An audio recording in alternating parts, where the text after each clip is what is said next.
अभी कि Indian company और एयरबस मिलके, यानी टाटा और एयरबस मिलके कोई मिलिट्री जहाज बनाने का उन्होंने गुजरात में गालिबन आगाज किया है, और ये पहला जहाज है जो फुली इंडिया में बनाया जाए। अगर ये एक्सपेरिमेंट जो है ये कामयाब हो गया है, इससे क्या होगा, कल को महिंद्रा है, कल को रिलायंस है, कल को ऐसे बहुत बड़ी कंपनी इस लाइन में आ सकती है।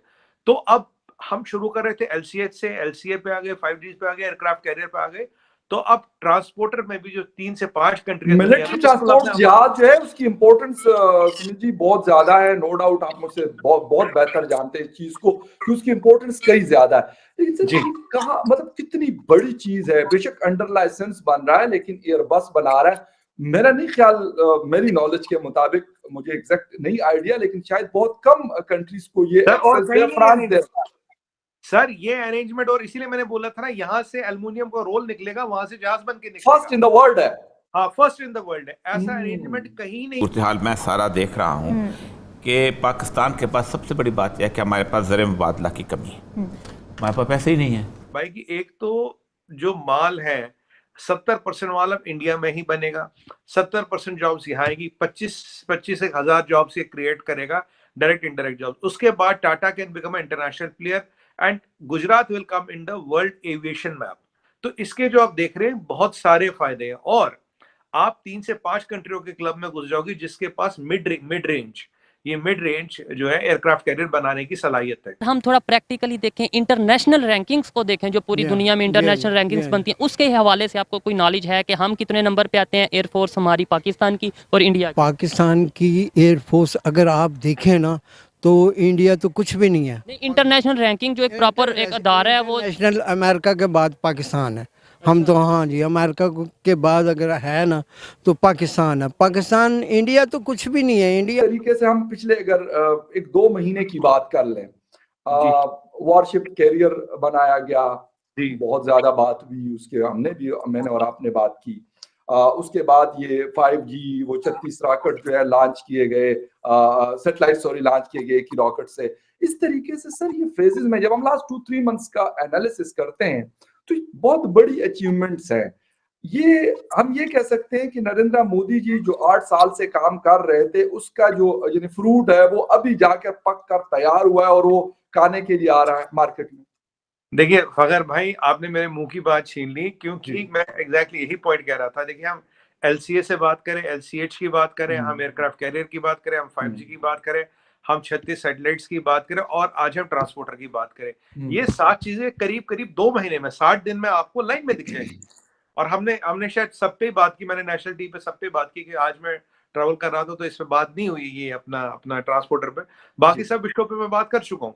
तो ये एक 7 चीजें लाइन में आ रही है हमारे पास, और ये सारी जो है मेक इन इंडिया और आत्मनिर्भर भारत का जो एफर्ट डाला गया, जो विजन डाला गया, ये उसका नतीजा। IMF की जब फिनांस पे मीटिंग में जाएगा तो IMF यही कहते हैं, यार खुदा के लिए कुछ खुद भी कर लो, को कुछ टैक्स इकट्ठा कर लो। को वो यही कहते थे, कहते हम कितना आपको समझाएं, अल्लाह के बंदो, रोज तुम हमसे पैसा लेते हो, तो 2% के ऊपर लेते हो एशियन बैंक से, 1.9% पे लेते हो वर्ल्ड बैंक से, वापस करने के लिए आते हो तो 15% जो है प्राइवेट बैंकों से लेके अपने ऊपर करते हो, ना इनकम टैक्स लगाते हो, ना एग्रीकल्चर टैक्स का टेस्ट कर दिया, नेवी का सारा एमिशन बनाते हो। और अभी फखर भाई शायद 10-15 दिन पहले 100 आइटम है और हमने नो इंपोर्ट लिस्ट में डाल दी कि इनको आप इंपोर्ट नहीं कर सकते हो। तो टोटल लिस्ट करीब 400 से 600 आइटमों के बीच गई है, और ये लिस्ट जाएगी 1200 आइटमों में। आज हम 73 कंट्रीज को वेपन्स एक्सपोर्ट कर रहे हैं सर, 73 कंट्रीज को। And with in 5 years we are targeting $7 billion and within 20 years $100 billion। Sir ये बात तो बड़ी अहम है और यकीनन इंडिया को इस पे फख्र होना चाहिए। इंडियन कंपनी और एयरबस मिलके, यानी टाटा और एयरबस मिलके कोई मिलिट्री जहाज बनाने का उन्होंने गुजरात में गालिबन आगाज किया है, और ये पहला जहाज है जो फुली इंडिया में बनाया जाएगा। इससे पहले शायद आप लोगों के इंडियन एरोनॉटिक्स जो है, जिस तरह हमारा पाकिस्तान एरोनॉटिकल कॉम्प्लेक्स है, अपने वो जहाज बनाते हैं, लेकिन प्राइवेट सेक्टर में ये शायद पहली कोशिश होगी कि इंडिया इसको बना रहा है। और ये भी गालिबन नरेंद्र मोदी जी का जो मुझे पता चला है प्रोजेक्ट है। तो थोड़ा सा आपका चाहूंगा इसके ऊपर टेक चाहूंगा कि है असल कहानी है क्या? जी देखिए फागर भाई, शो पे बुलाने के लिए धन्यवाद, थैंक यू। अब अगर आप देखें, अभी ये जो प्रोजेक्ट हुआ है, ये एयरबस और Tata Advanced systems, Tata group का एक जॉइंट वेंचर बनेगा। जी पहली बात तो ये थोड़ा क्लैरिफाई कर दूं, अगर आप ये मिलिट्री ट्रांसपोर्ट जहाजों का मार्केट देखिए, इसमें दो बड़े प्लेयर है, एक है एयरबस, एक है बोइंग, बाकी इधर उधर एक दो छोटे प्लेयर आते हैं। जी कुल 3 से 5 कंट्री है जो आज मिड साइज्ड मिलिट्री ट्रांसपोर्टर बना सकती है। इसमें भी लॉयन शेयर 80-90% इन दो कंपनियों के पास है, एक अमेरिकन और ईएडीएस जो है यूरोपियन, वो तो 2-3 कंट्रियों मिलकर ईएडीएस के मालिक होती है, राइट, जी European air and defence systems different. By the way EADS में कई बार जा चुका हूँ, टुलूज में इनका ऑफिस है फ्रांस में, और जी हम जी इनके साथ कुछ डीलिंग होती थी। जब मैं सिंगापुर रहता था तो मैं इनके पास कई बार गया हूँ, और in fact to enter the premises Fakhar भाई, you have to be cleared by French intelligence, तब तो आप प्रेमिसेस के अंदर भी नहीं घुस सकते। ओ ये आर्यन स्पेस है, ये जो सैटेलाइट बनता है, ये जो जहाज बनता है, सब वहीं बनता है, टुलूज में बनता है फ्रांस में, जी और जी टुलूज को पिंक सिटी भी कहते हैं। ओके तो खैर उसमें वो अलग मसला है, अभी अपने टॉपिक पे आते हैं। जी जी देखिए अभी क्या हुआ कि अभी हमने करीब 56 जहाजों को ऑर्डर दिया था, जी $3 बिलियन के आसपास की ये डील है। अब 56 जहाजों में से हुआ क्या कि 16 जहाज स्पेन से बढ़ के एज इट इज आएंगे ईएडीएस को आगे। हम्म, एयरबस यानी कि एडीएस, बोइंग यानी कि अमेरिकन, ये फ्रेंच है या जो यूरोपियन है वो अमेरिकन है, मोटा मोटा इसको सिंप्लीफाई कर देते हैं। अब जो 40 जहाज थे, अब 40 जहाजों में कंडीशन क्या थी कि वो भारत में बनेंगे, और बनेंगे भी कैसे, कोई 40%, 30%, 20% कंपोनेंट नहीं, कोई ऑफसेट नहीं। हमारे यहाँ ऑफसेट होता है, अगर आप एक अमाउंट से ज्यादा डील करते तो आपको 30% उसके कंपोनेंट सेल्स और सर्विस इंडिया से ही लेने पड़ते हैं, ऑफसेट वाली भी बात नहीं। यहाँ सीधा सीधा रोल ये है कि एक एल्युमिनियम का बड़ा मतलब मान लीजिए बंडल जाएगा और वहां से जहाज निकल के आएगा, इस लेवल की बात कर रहे हैं हम।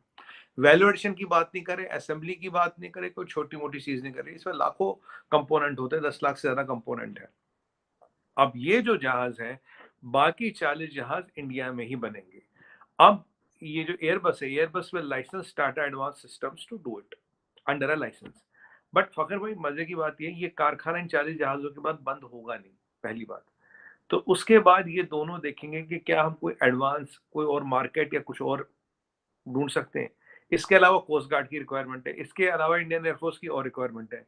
तो 10-20 साल का तो काम इनके पास यही है। बाकी ये साउथ एशिया में, इधर उधर अफ्रीका में मार्केट भी ढूंढ रहे हैं। ठीक सर है, ये 295C गालिबन ट्रांसपोर्ट तैयारा है, जिस तरह C-130 का बड़ा मशहूर हाँ हाँ जहाज हाँ, है अमेरिका का, और हिंदुस्तान भी यूज करता है, पाकिस्तान में की पूरी दुनिया में यूज हो रहा होता है। तो ये मेक इन इंडिया की तरफ एक और स्टेप हम इसको कह सकते हैं, क्योंकि अभी इसका गालिबन इफ्तिताह आज हुआ है, इफ आई एम जी नॉट रॉन्ग। जी, बिल्कुल सही कहा आपने। देखिए ये जो अब बनेगा, तो मैं अपनी पुरानी बात कर लूं, तो ये यहाँ से उसके बाद एक्सपोर्ट भी होगा। ऐसा नहीं कि ऑर्डर खत्म काम खत्म फिर एक्सपोर्ट भी ओके होगा। टाटा ने ये कहा है कि देखो हमारे पास 5-1 साल में इतनी टेक्नोलॉजी आएगी कि ये वाला C-295 तो लाइसेंस